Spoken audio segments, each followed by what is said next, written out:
Kereta kalau dah kena curi, lepas tu apa jadi? Masih kena bayar financing dekat bank sampai habis ke? Mesti ramai yang terfikir kan, bila kereta kena curi, automatik kita punya loan tu terbatal. Sebenarnya tak. Kereta yang kena curi tu masih lagi hak milik bank. Dia dah bagi financing, selagi hutang tak habis, kenalah bayar. Habis tu kereta dah kena curi, macam mana nak settle?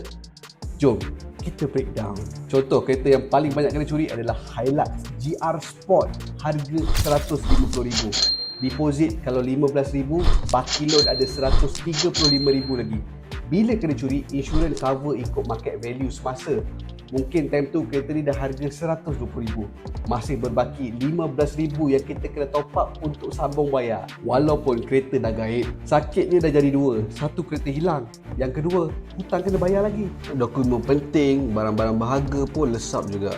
Pedih dekat hati bila baru tahu benda ni boleh dielak dengan kos yang tak sampai 1% daripada nilai Hilux tu. Mungkin owner Hilux rasa selamat sebab kereta ni memang dah ada safety daripada kilang. Tapi pencuri pula sekarang ni dah level-level hacker. Kajian kes kecurian sebenarnya ada 4 alat yang pencuri digunakan. Pertama, potong horn, duplicate kunci, alat buka pintu dan juga kepak panel.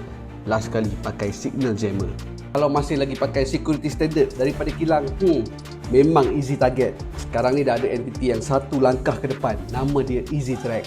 Diorang bukan sekadar provide GPS tapi buat R&D, kaji kes kecurian yang sebenar, macam mana pencuri ni buat kerja dan juga macam mana nak halang daripada next kecurian. Mestinya solution diorang ni berdasarkan kes-kes yang sebenar. Sistem yang EasyTrack develop ni pun kos dia tak sampai 1% daripada nilai Hilux tu. Loan kereta 9 tahun bukan sekejap tau. Owner Hilux protect daripada awal. Kod ke page EasyTrack, boleh dapatkan consultation dan juga sistem keselamatan yang holistik pada EasyTrack.